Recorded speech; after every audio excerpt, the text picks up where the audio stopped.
आप सुन रहे हैं प्रेमचंद की कहानी सुभागी।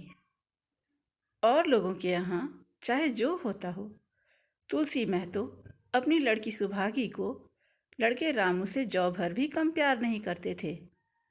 रामू जवान होकर भी काठ का उल्लू था। सुभागी 11 साल की बालिका होकर भी घर के काम में इतनी चतुर और खेती बाड़ी के काम में इतनी निपुण थी कि उसकी माँ लक्ष्मी दिल ही दिल में डरती रहती थी कि कहीं लड़की पर देवताओं की आंख न पड़ जाए। अच्छे बालकों से भगवान भी तो प्रेम करते हैं। कोई सुभागी का बखान न करे, इसलिए वह अनायास ही उसे डांटती रहती थी। बखान से लड़के बिगड़ जाते हैं, यह भय तो न था। भय था तो नज़र का। वही सुभागी आज 11 साल की उम्र में विधवा हो गई। घर में कोहराम मचा हुआ था। लक्ष्मी पछाड़े खाती थी, तुलसी सिर पीटते थे। उन्हें रोते देखकर सुभागी भी रोती थी। बार बार माँ से पूछती, क्यों रोती हो अम्मा? मैं तुम्हें छोड़कर कहीं न जाऊंगी, तुम क्यों रोती हो? उसकी भोली बातें सुनकर माता का दिल और भी फटा जाता था। वह सोचती थी, ईश्वर, तुम्हारी यही लीला है? जो खेल खेलते हो वह दूसरों को दुख देकर? ऐसा तो पागल करते हैं। आदमी पागलपन करे तो उसे पागल खाने भेजते हैं, मगर तुम जो पागलपन करते हो उसका कोई दंड नहीं। ऐसा खेल किस काम का कि दूसरे रोएं और तुम हंसो? तुम्हें तो लोग दयालु कहते हैं, यही तुम्हारी दया है? उधर सुभागी क्या सोच रही थी? उसके पास कोठरी भर रुपए होते तो वह उन्हें छिपाकर रख देती। फिर एक दिन चुपके से बाजार चली जाती और अम्मा के लिए अच्छे अच्छे कपड़े लाती। दादा जब बाकी मांगने आते तो चट रुपए निकाल कर दे देती। अम्मा और दादा कितने खुश होते। जब सुभागी जवान हुई तो लोग तुलसी महतो पर दबाव डालने लगे कि लड़की का ब्याह कर दो। जवान लड़की का यूं फिरना ठीक नहीं। जब हमारी बिरादरी में इसकी कोई निंदा नहीं है तो क्यों सोच विचार करते हो? तुलसी ने कहा, भाई, मैं तो तैयार हूँ, लेकिन सुभागी भी माने तब ना। वह किसी तरह राजी नहीं होती। हरिहर ने सुभागी को समझाकर कहा, बेटी, हम तेरे ही भले के लिए कहते हैं। माँ बाप बूढ़े हुए, उनका क्या भरोसा? तुम इस तरह कब तक बैठी रहोगी? सुभागी ने सिर झुकाकर कहा, चाचा, मैं तुम्हारी बात समझ रही हूँ, लेकिन मेरा मन घर करने को नहीं करता। मुझे आराम की चिंता नहीं है। मैं सब कुछ झेलने को तैयार हूँ, और जो काम तुम कहो वह सिर आंखों के बल करूँगी, मगर घर बसाने की मुझसे न कहो। जब मेरा चाल कुचाल देखना तो मेरा सिर काट लेना। अगर मैं सच्चे बाप की बेटी हूँ तो बात की भी पक्की होंगी। फिर लज्जा रखने वाले तो भगवान हैं। मेरी क्या हस्ती कि अभी कुछ कहूँ? उज्जड़ रामू बोला, तुम अगर सोचती हो कि भैया कमावेंगे और मैं बैठी मौज करूँगी तो इस भरोसे न रहना। यहाँ किसी ने जन्म भर का ठेका नहीं लिया है। रामू की दुल्हन रामू से भी 2 अंगुल ऊंची थी। मटक कर बोली, हमने किसी का कर्ज थोड़े ही खाया है कि जन्म भर बैठे भरा करें। यहाँ तो खाने को भी महीन चाहिए, पहनने को भी महीन चाहिए। यह हमारे बूते की बात नहीं।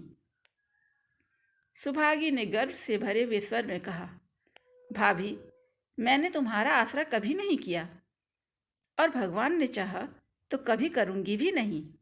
तुम अपनी देखो, मेरी चिंता मत करो। रामू की दुल्हन को जब मालूम हो गया कि सुभागी घर न करेगी तो और भी उसके सिर हो गई। हमेशा एक ना एक खुच्चड़ लगाए रहती। उसे रुलाने में जैसे उसको मजा आता था। वह बेचारी पहर रात से उठकर कूटने पीसने में लग जाती, चौका बर्तन करती, गोबर पाथती, फिर खेत में काम करने चली जाती। दोपहर को आकर जल्दी जल्दी खाना पकाकर सबको खिलाती। रात को कभी माँ के सिर में तेल डालती, कभी उसकी देह दबाती। तुलसी चीलम के भक्त थे, उन्हें बार बार चीलम पिलाती। जहाँ तक अपना बस चलता, माँ बाप को कोई काम न करने देती। हाँ, भाई को न रोकती थी। सोचती, यह तो जवान आदमी है, यह काम न करेंगे तो गृहस्थी कैसे चलेगी। मगर रामू को यह बात बुरी लगती थी। अम्मा और दादा को तिनका तक नहीं उठाने देती और मुझे पीसना चाहती है। यहाँ तक कि एक दिन वह जामे से बाहर आ गया। सुभागी से बोला, अगर उन लोगों का बड़ा मोह है तो क्यों नहीं अलग देकर रहती हो? तब सेवा करो तो मालूम हो कि सेवा कड़वी लगती है कि मीठी। दूसरों के बल पर वाहवाही लेना आसान है। बहादुर वह है जो अपने बल पर काम करे। सुभागी ने तो कुछ जवाब न दिया। बात बढ़ जाने का भय था, मगर उसके माँ बाप बैठे सुन रहे थे। महतो से न रहा गया। बोले, क्या है रामू, उस गरीबन से क्यों लड़ते हो? रामू पास आकर बोला, तुम क्यों बीच में कूद पड़े? मैं तो उसको कहता था। तुलसी, जब तक मैं जीता हूँ तुम उसे कुछ नहीं कह सकते। मेरे पीछे जो चाहे करना, बेचारी का घर में रहना मुश्किल कर दिया है। रामू, आपको बेटी बहुत प्यारी है तो उसे गले बांध कर रखिए ना, मुझसे तो नहीं सहा जाता। तुलसी, अच्छी बात है, अगर तुम्हारी यही मर्जी है तो यही होगा। मैं कल गांव के आदमियों को बुलाकर बंटवारा कर दूंगा। तुम चाहे छूट जाओ, सुभागी नहीं छूट सकती। रात को तुलसी लेटे तो वह पुरानी बात याद आई, जब रामू के जन्मोत्सव में उन्होंने रुपए कर्ज लेकर जलसा किया था और सुभागी पैदा हुई तो घर में रुपए रहते हुए भी उन्होंने एक कौड़ी न खर्च की। पुत्र को रत्न समझा था, पुत्री को पूर्व जन्म के पापों का दंड। वह रत्न इतना कठोर निकला और यह दंड कितना मंगलमय। दूसरे दिन महतो ने गांव के आदमियों को जमा करके कहा, पंचों, अब रामू का और मेरा एक में निवाह नहीं होता। मैं चाहता हूँ कि तुम लोग इंसाफ से जो कुछ मुझे दे दो वह लेकर अलग हो जाऊं। रात दिन की किचकिच अच्छी नहीं। गांव के मुख्तार बाबू सज्जन सिंह बड़े सज्जन पुरुष थे। उन्होंने रामू को बुलाकर पूछा, क्यों जी, तुम अपने बाप से अलग रहना चाहते हो? तुम्हें शर्म नहीं आती कि औरत के कहने से माँ बाप को अलग किए देते हो? राम राम राम, रामू ने ढिठाई के साथ कहा, जब एक में गुजर ना हो तो अलग हो जाना ही अच्छा है। सज्जन सिंह, तुमको एक में क्या कष्ट होता है?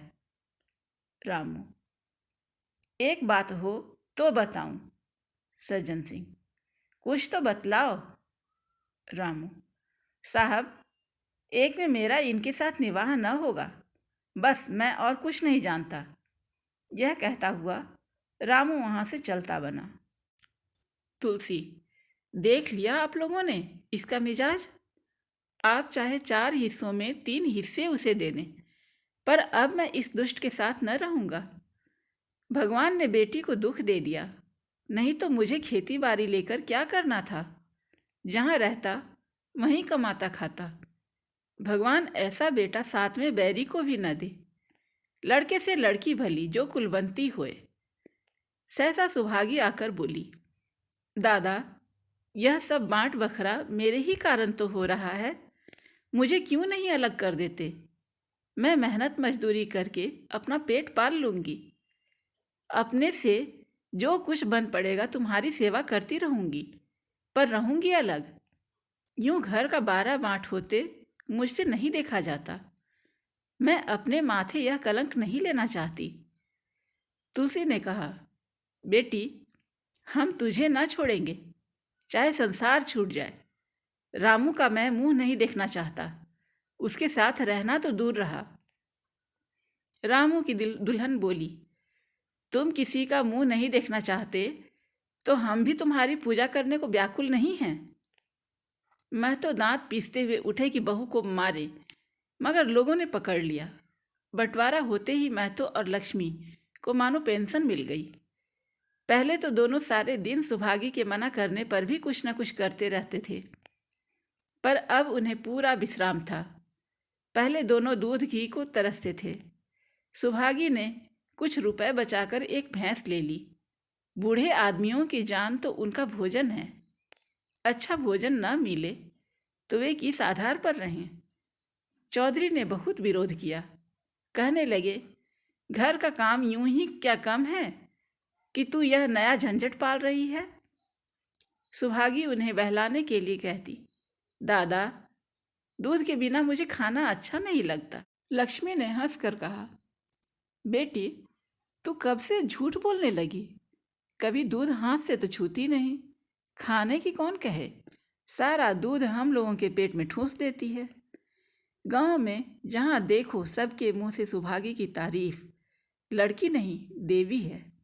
2 मर्दों का काम भी करती है। उस पर माँ बाप की सेवा भी किए जाती है। सज्जन सिंह तो कहते यह उस जन्म की देवी है, मगर शायद महतो को यह सुख बहुत दिन तक भोगना न लिखा था। 7-8 दिन से महतो को जोर का ज्वर चढ़ा। देह पर कपड़े का तार भी नहीं रहने देते। लक्ष्मी पास बैठी रो रही थी। सुभागी पानी लिए खड़ी है। अभी एक क्षण पहले महतो ने पानी मांगा था, पर जब तक वह पानी लावे उनका जी डूब गया और हाथ पांव ठंडे हो गए।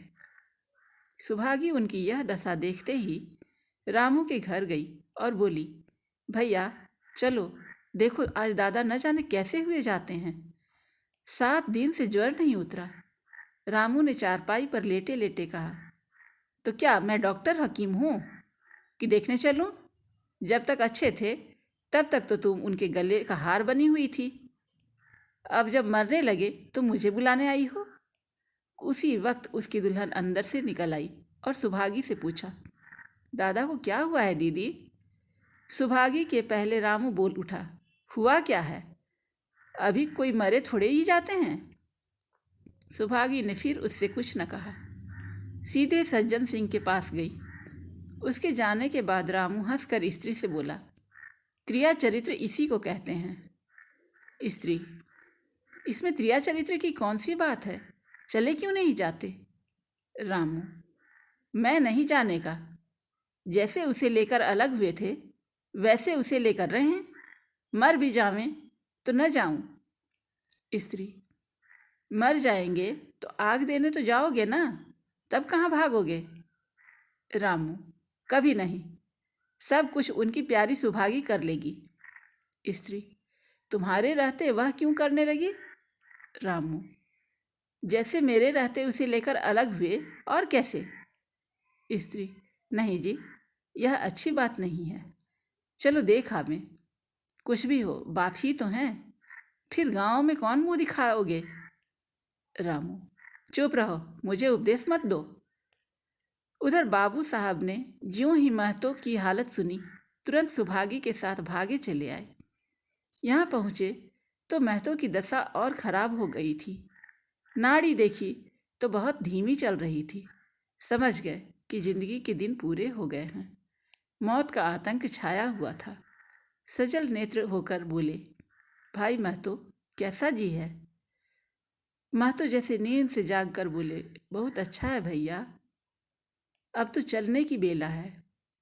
सुभागी के पिता अब तुम ही हो, उसे तुम ही को सौंपे जाता हूँ। सज्जन सिंह ने रोते हुए कहा, भैया महतो, घबराओ मत। भगवान ने चाहा तो तुम अच्छे हो जाओगे। सुभागी को तो मैंने हमेशा अपनी बेटी ही समझा है और जब तक जीऊँगा ऐसा ही समझता रहूँगा। तुम निश्चिंत रहो। मेरे रहते सुभागी या लक्ष्मी को कोई तिरछी आंख से न देख सकेगा। और कुछ इच्छा हो तो वह भी कह दो। महतो ने विनीत नेत्रों से देखकर कहा, और कुछ नहीं कहूँगा भैया, भगवान तुम्हें सदा सुखी रखे। सज्जन सिंह, रामू को बुलाकर लाता हूँ, उससे जो भूल चूक हो गई हो क्षमा कर दो।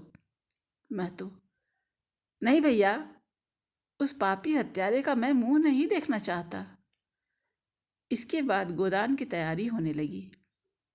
रामू को गांव भर ने समझाया, पर वह अंत्येष्टि करने पर राजी न हुआ। कहा, जिस पिता ने मरते समय मेरा मुंह देखना स्वीकार न किया, वह मेरा पिता नहीं और ना ही मैं उनका पुत्र हूँ। लक्ष्मी ने दाह क्रिया की। इन थोड़े से दिनों में सुभागी ने न जाने कैसे रुपए जमा कर लिए थे कि जब तेरही का सामान आने लगा तो गांव वालों की आंखें खुल गई। बर्तन, कपड़े, घी, शक्कर, सभी सामान इफरात से जमा हो गए। रामू देख देख जलता था और सुभागी उसे जलाने के लिए सबको यह सामान दिखलाती थी। लक्ष्मी ने कहा, बेटी, घर देखकर खर्च करो। अब कोई कमाने वाला नहीं बैठा है। आप ही कुआं खोदना है और आप ही पानी पीना है। सुभागी बोली, बाबूजी का काम तो धूमधाम से ही होगा अम्मा, चाहे घर रहे या जाए। बाबूजी फिर थोड़े ही आवेंगे। मैं भैया को दिखा देना चाहती हूँ कि अबला क्या कर सकती है। वह समझते होंगे इन दोनों के किए कुछ न होगा। उनका यह घमंड तोड़ देना चाहती हूँ। लक्ष्मी चुप रही। तेरही के दिन 8 गांव के ब्राह्मणों का भोज हुआ। चारों तरफ वाहवाही मच गई। पिछले पहर का समय था। लोग भोजन करके चले गए थे।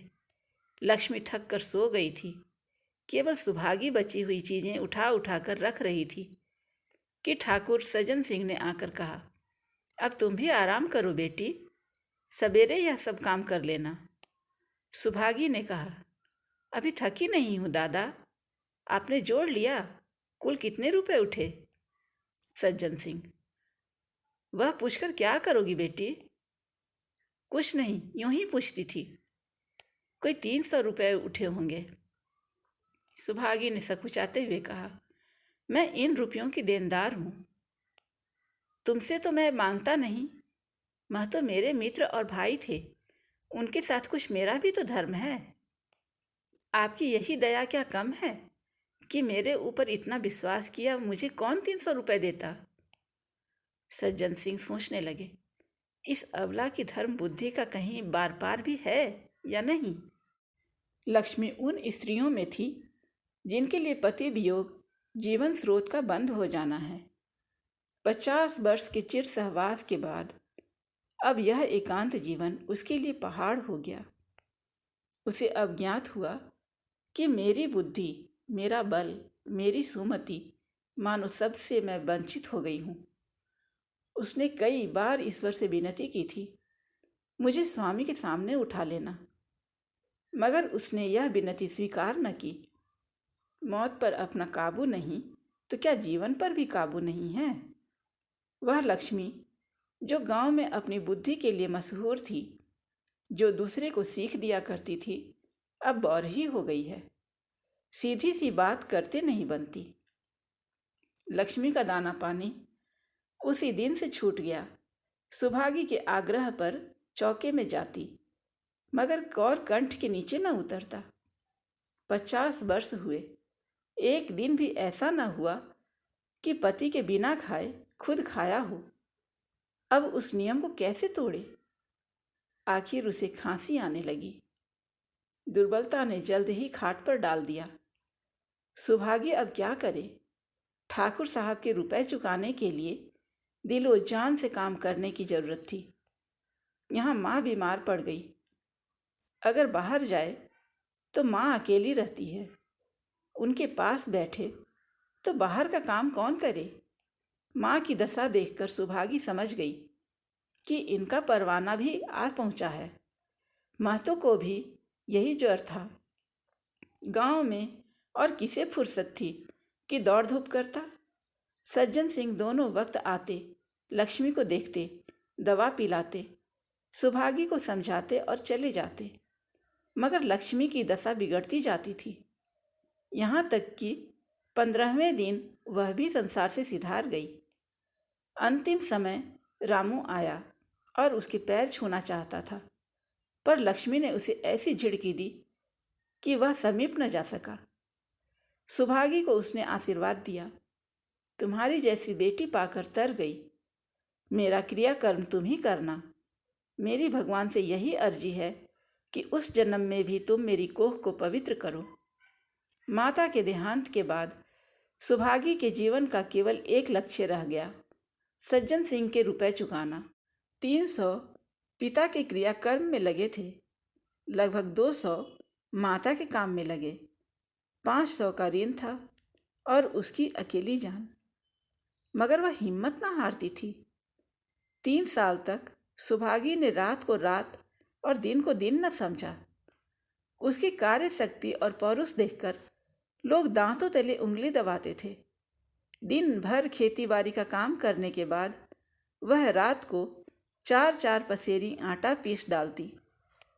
30वें दिन 15 रुपए लेकर वह सज्जन सिंह के पास पहुंच जाती। इसमें कभी नागा न पड़ता। यह मानो प्रकृति का अटल नियम था। अब चारों ओर से उसकी सगाई के लिए पैगाम आने लगे। सभी उसके लिए मुंह फैलाए हुए थे। जिसके घर सुभागी जाएगी उसके भाग्य फिर जाएंगे। सुभागी यही जवाब देती, अभी वह दिन नहीं आया।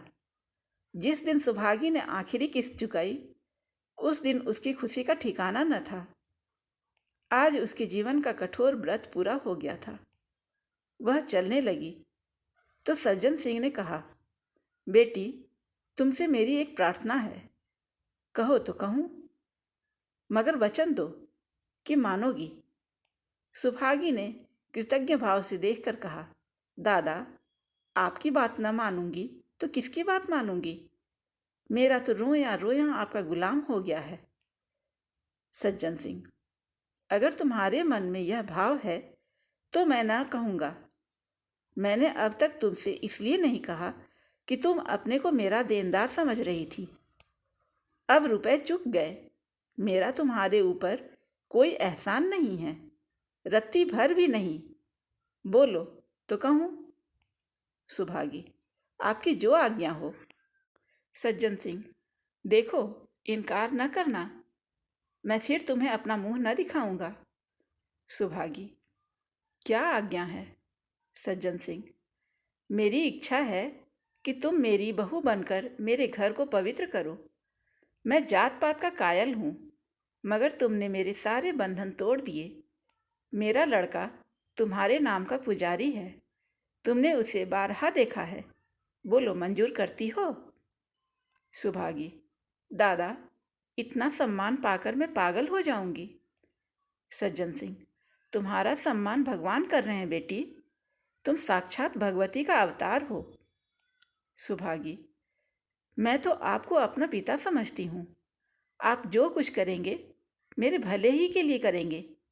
आपके हुक्म को कैसे इनकार कर सकती हूँ? सज्जन सिंह ने उसके माथे पर हाथ रखकर कहा, बेटी, तुम्हारा सुहाग अमर हो। तुमने मेरी बात रख ली। मुझ सा भाग्यशाली संसार में और कौन होगा? आप सुन रहे थे प्रेमचंद की कहानी सुभागी। आपको ये कहानी कैसी लगी कमेंट्स में अवश्य बताएं। जल्द ही मिलते हैं एक नई कहानी के साथ। तब तक के लिए नमस्कार।